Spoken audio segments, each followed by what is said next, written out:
Hi, and welcome to Empowering Moments.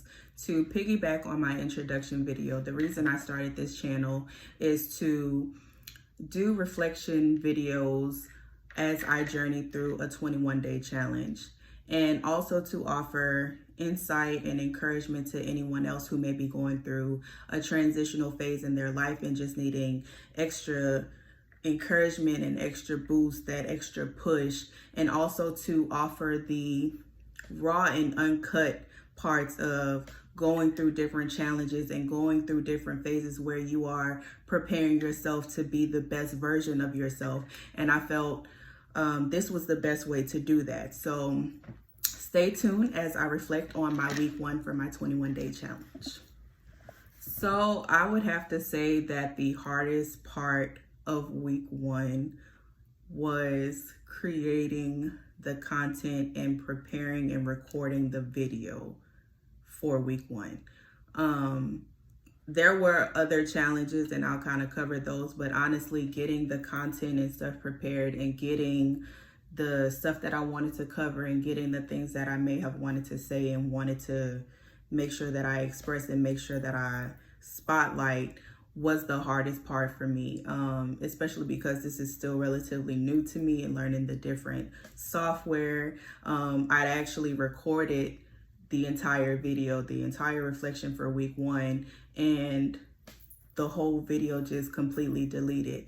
And so I had gotten a little discouraged because I was just like, oh my goodness, like, why is this happening? And then even in that moment, I had to shift my mind and think, okay, how are we just going to do better? How are we just going to fix this? And how are we still going to move forward and get the content in a video so that it could be posted and shared with you all? So really grateful for the experience thus far. I'm still pretty excited about doing this challenge and still pretty pumped up and motivated to be able to finish this out to the end. There were some things that I definitely struggled with in week 1, and overall, just as a person and as I reflect on who I am and how I kind of navigate through life, I do find that I struggle with staying consistent. And that is something that I had to face and deal with in week 1. Another thing is getting easily discouraged. A lot of times, if the results aren't instant, that instant gratification, if you're not getting that instant gratification, you feel as if what you're doing isn't working. And so you'll either shift to something different or you'll make excuses as to why it shouldn't get done, and you'll kind of get stuck where you are instead of moving forward and progressing and completing and reaching that goal. So that was another thing that I had to face this week. And then, like I said, making excuses. Trying not to find a reason to not complete and achieve my daily goals that I had set and planned out for myself was something that I dealt with this week. But on the flip side, and to address like some of the good things from this week, I was able to accomplish and meet all of my daily goals, which is something I was really proud of myself for, because no matter what else I had going on outside of this challenge, I didn't allow any of that to impact how I performed and how I achieved and reached my goals. So that is something I'm really proud of myself for, and I hope that I can continue to build on that momentum into week 2. Something that helped me kind of stay the course and push through week 1 was planning. I feel in order to know where you're going, you have to be honest about where you are, and you have to be honest about what you feel like it would take for you to achieve those goals. So that was something I had to do, and that was something I had to actually take the time to write out and put in front of me so that I can see it. So even though there were things that could have potentially gotten me off track and gotten me distracted and even gotten me discouraged at any point, I still had a plan to reference and something to look back on. So that definitely made going through the week a lot easier, was that planning. Another thing was just being mindful of how I talk to myself. when things don't always go the way that you feel they should and things don't always go according to your plan, you still have to be mindful of how you talk to yourself and how you speak to yourself in those moments, because that impacts the entire situation, that impacts how you continue to move through the entire situation and push through and go along your journey. If you're being extremely negative, it's going to be really hard for you to have a positive mindset and have a positive outlook on the entire situation, because you're not being positive and you're not being uplifting and you're not showing yourself and extending yourself that grace and just realizing, hey, this happened. How are we just going to push through and move forward now that this has happened and now that this has impacted you in some kind of way? Another thing that I did to also keep me consistent and to give me some type of encouragement and something to look forward to, I took it upon myself to write 20 personalized notes. They address many different things, stuff that I feel like is a personal weakness, stuff that I feel like would motivate me and help me get over any distractions or any type of disturbances that could impact me in any type of way. I wrote on those index cards, and in order to, like I said, make it something that I could look forward to, I shuffled the cards so that each day would be at random. So even though I know what all of the cards say in totality, like, I don't know what message I'm going to get on what day. And they kind of look like this. And I literally just taped all of the index cards to my refrigerator. So when I wake up in the morning, I walk downstairs and I grab the note off of the refrigerator and I read it. And that allows me to, one, get some motivation. That allows me to know that, hey, I'm one day closer to achieving my goal that I have planned for myself. And it also allows me to get in that state of mind to get focused and get ready for what I have planned for myself in the day ahead. So that was something that helped me tremendously. And then journaling before I go to bed and journaling before I go to sleep, reading over a few devotionals, reading over different motivational quotes, and then reflecting and journaling on that has been something that has helped me this week as well. It's been something that has shifted how I think, it's shifted how I view the entire situation, and it is also very encouraging just to kind of pour into myself in a way that I hadn't done so previously. So those were definitely some things that helped me this week tremendously. Like, I can't even tell you. I think the index cards was very necessary. And I feel like in order to achieve your goals, like I said, you have to be honest about what you feel like it's going to take to get you there. And that is something that I needed. That's something I did for myself that I didn't know I was going to need until I started doing it. So sometimes it just takes you doing something and just saying, hey, this may seem radical, but you do whatever you feel is necessary in order to help you reach your goals. Another thing that I would probably recommend if you are going through a transitional period and you are looking for some type of motivation and encouragement and you don't mind journaling, there is a book. This is the book here. It's called Get in Motion and Keep Your Momentum. Not only is it a motivational book, but there are parts inside of the book, and I'll try to show it to you. There are parts in the book that have questions, and then there's space for you to answer the questions. So I think this is a really good resource, just to kind of get you going and kind of pushing you into the right direction. And then it allows you to reflect. And this is something you can always reference back to and look back on and see how you've progressed. See how you may answer the questions differently later down the line. Your answers may be different than they were. They may be the same, but it's still something that allows you to reflect and allows you to be encouraged at the same time. Another thing, another thing that has helped me, that's always helped me, is a planner. This particular one is a passion planner that I ordered online. So the first one that I got was a gift, and I feel if I remember correctly, I misplaced the planner for about the first 7 or 8 months, and thankfully the one that was gifted to me was undated. So when I found it, I was able to go right back into it and start using it as it's intended. And so I'll kind of show it to you. It's just completely blank,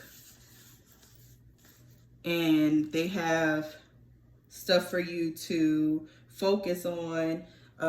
It gives you the space to write the people you want to see, the places you'd like to go, and a list of things you don't want to do.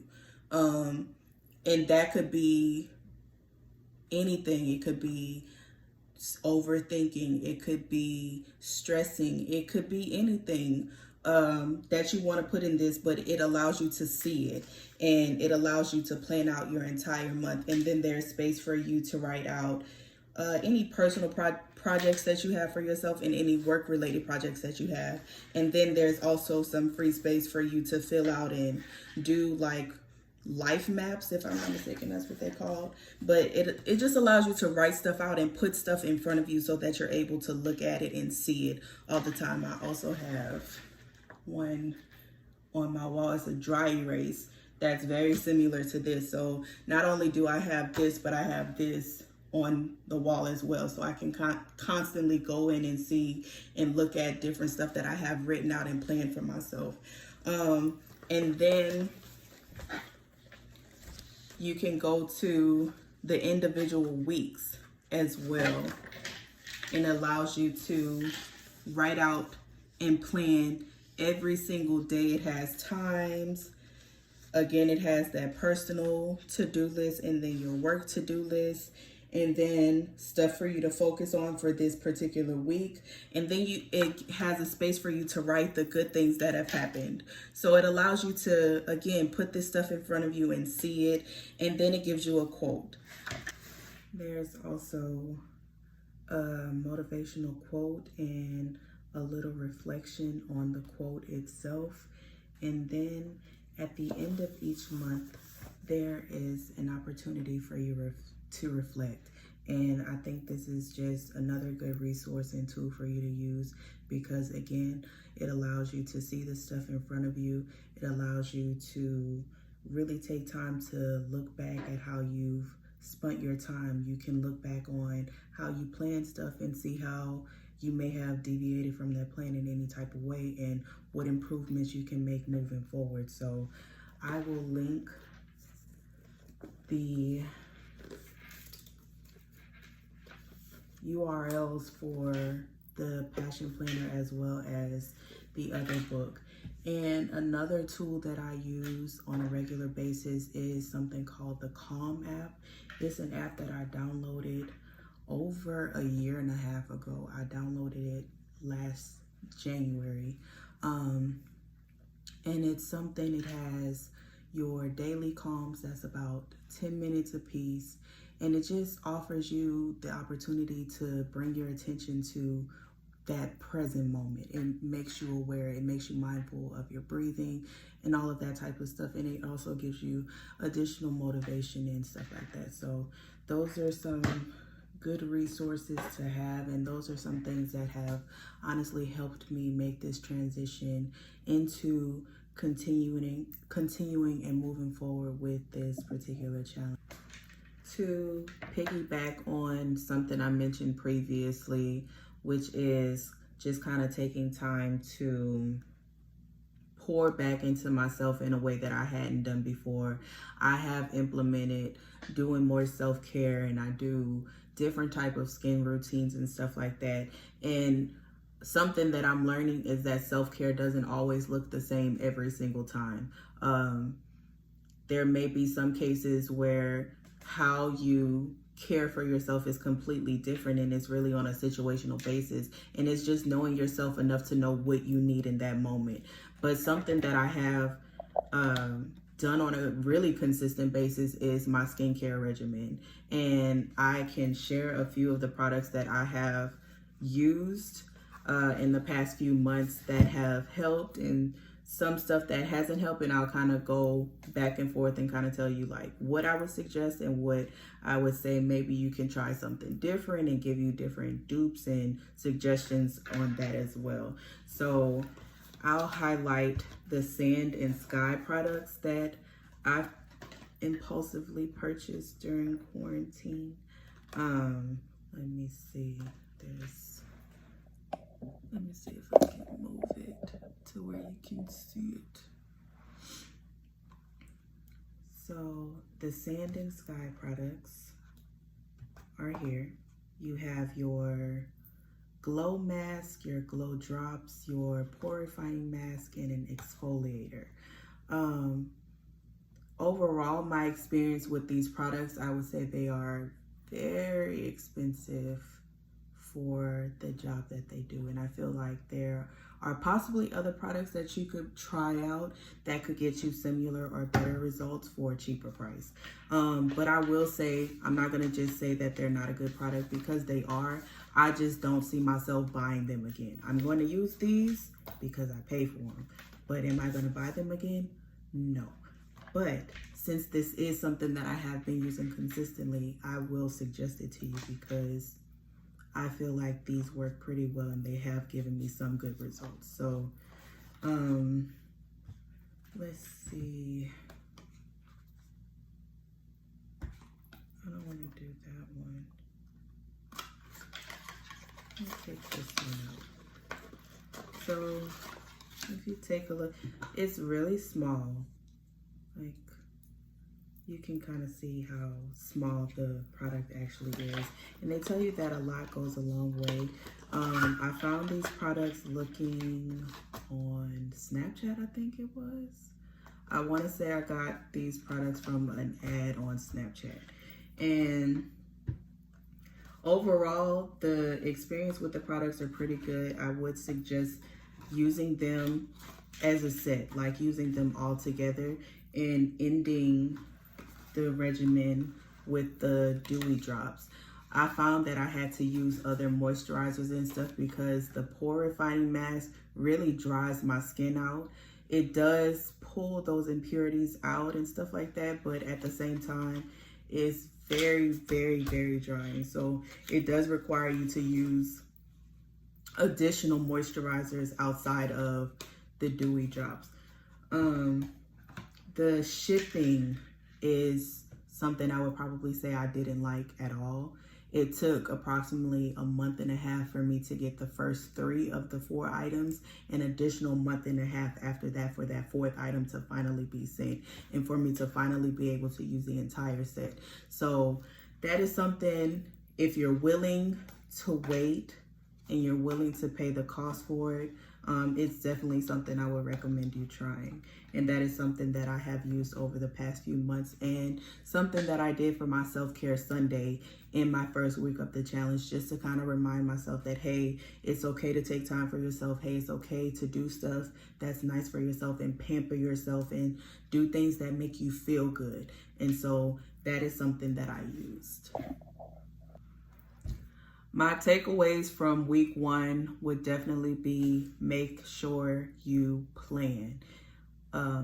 I cannot stress planning enough. As long as you have a plan in place, again, no matter how much or how frequently you may get distracted or you may deviate from the course, you always have something to reflect back on. Another thing I would say is life shifts do require a significant amount of honesty. It requires you being real with yourself and being honest with yourself about where you are and where you want to go. Once you plan, everything kind of falls in line from there. Make sure you plan the work and work the plan. Make sure that you're striving for progress and not perfection. I think that is something I really had to deal with in this first week of this challenge, is making sure that I'm not trying to be perfect. I'm not trying to be perfect. I just want to be better, and I want to be the best version of myself that I can be. And in doing that, It's just making sure you're taking steps and taking strides into the right direction. That's all you can give yourself, and that's all you can ever do for yourself, is making sure you're taking strides in the right direction. And that is something to be proud of yourself for. So never downplay any progress that you make, because some progress is better than no progress. So that's another takeaway from week 1. Doing whatever it takes to achieve your goals, and doing whatever it takes to make sure you're consistent. So like I said, with the index cards and all of the other stuff that I've incorporated in order to try to help me be consistent, that is something I would highly suggest. Just making sure you do whatever it takes, no matter how crazy or abnormal or irrational you may feel it is. If it's going to keep you consistent, if it's going to keep you on track, do it. And don't think twice about it. Be unapologetic about it. Don't consider how it may be viewed by other people, because that does not matter. As long as you're doing what you need to do to be your best self, nothing else matters. Be kind to yourself. That is something that I would take away from this first week of the challenge, is being kind to myself, watching how I speak to myself, always making sure that I'm being positive, even if it's hard. Because if I change the way I view the situation, if I shift my perception of it, then that will shift my entire mood and make everything so much better. And something that I've always said to myself, and something that I actually have written on my motivational wall, is once you realize that your life is a reflection of your thoughts, you'll change your mind. As long as you are putting yourself in the place where your mind is in the right place, your mind is in a positive place, then everything will work itself out. Just make sure you're being kind to yourself. Watch how you speak to yourself. Lastly, be deliberate, be intentional, be purposeful, moment by moment. The time has been well spent. I really hope that you enjoyed this reflection video. If you did like this video and you would like to see more, make sure you like, share, and subscribe to my channel, and make sure that you click the bell at the top of the corner so that you can receive notifications for any new content that is posted.